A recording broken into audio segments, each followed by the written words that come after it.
Good morning fifth class. आपका हिंदी का 10th lesson है नारी शक्ति के प्रतीक भगिनी निवेदिता।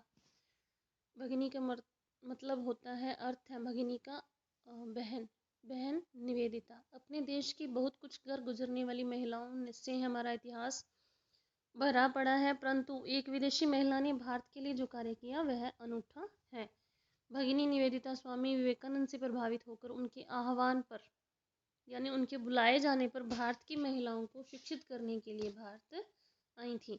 उनका जन्म आयरलैंड में हुआ, परंतु उन्होंने भारत भूमि में अपनी मातृभूमि के दर्शन किए और भारत की बेटी बनकर स्वतंत्रता आंदोलन में क्रांतिकारी भूमिका निभाई। उनका पूरा नाम मार्गरेट एलिजाबेथ नोबेल था। उनके पिता का नाम सैमुअल रिचमंड नोबेल व मां का नाम मैरी इसाबेला था। बचपन में ही इनके माता पिता का देहांत हो गया था। इनका लालन पालन नाना हैमिल्टन द्वारा किया गया था। हैमिल्टन आयरलैंड के स्वतंत्रता आंदोलन के प्रमुख सूत्रधारों में से एक थे। मार्गरेट की शिक्षा लंदन चर्च के आवासीय विद्यालय में हुई। मार्गरेट को शिक्षण का कार्य अच्छा लगता था, अतः वह 17 वर्ष की उम्र में ही एक विद्यालय में पढ़ाने लगी। वह स्वयं द्वारा विकसित पद्धति से शिक्षा दिया करती थी। धर्म में रुचि होने के कारण चर्च की गतिविधियों में भाग लेती थी तथा अधिकांश समय अध्ययन, मनन एवं सत्य की खोज में ही लगाती थी। तभी एक घटना घटी जो उनके जीवन को एक नया मोड़ देने वाली थी। एक सन्यासी का लंदन में आगमन हुआ। नाम था स्वामी विवेकानंद।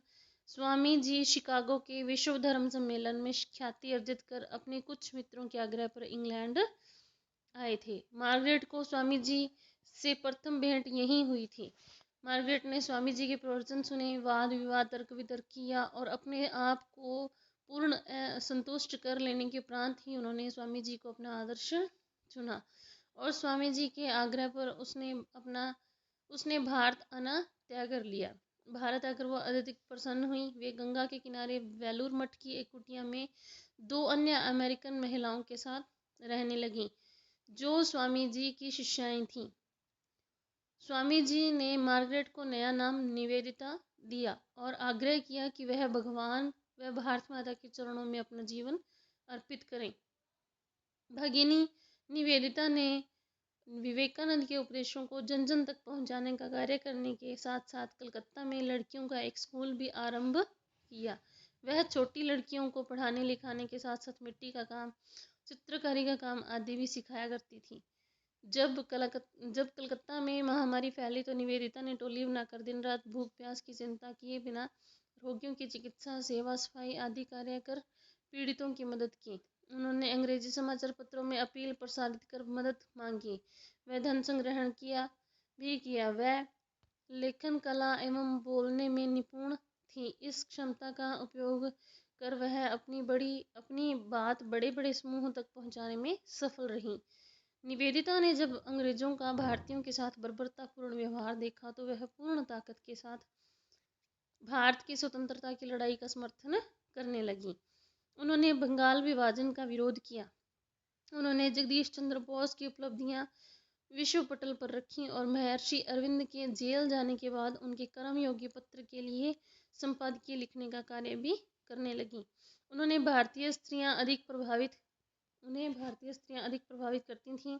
उन्हें लज्जा, विनम्रता, स्वाभिमान, सेवा भाव, निष्ठावान, ममत्व आदि की प्रतिमूर्ति दिखाई देती थी। वह समय समय पर महिलाओं को लक्ष्मीबाई, अहिल्याबाई के वीरतापूर्ण कार्यों को भी याद दिलाती थी। उनकी दृष्टि जाति, प्रांत व भाषा आदि से ऊपर थी।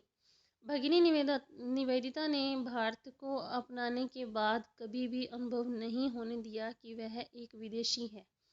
उन्होंने भारत के लिए जो किया उसे कोई अन्य नहीं कर सकता। वह भी स्वामी जी की तरह ही 44 वर्ष की अल्प आयु में नीचे उद्धृत वेद की पावन ऋचाओं का विश्व सदैव स्मरण करती हुई संसार से विदा होती हैं। अस्तो मां सद्गम्य, तमसो मां ज्योतिर्गम्य, मृत्योर्मा अमृतम गम्य है। तो इन पंक्तियों का अर्थ है कि असत्य से सत्य की ओर जाओ। अस्तो मां सद्गम्य, असत्य से सत्य की ओर जाओ। तमसो मां ज्योतिर्गम्य, अंधकार से प्रकाश की ओर जाओ। और मृत्युर्मा अमृतम गम्य, और मृत्यु से अमृत की ओर जाओ, अमर हो जाओ। धन्यवाद।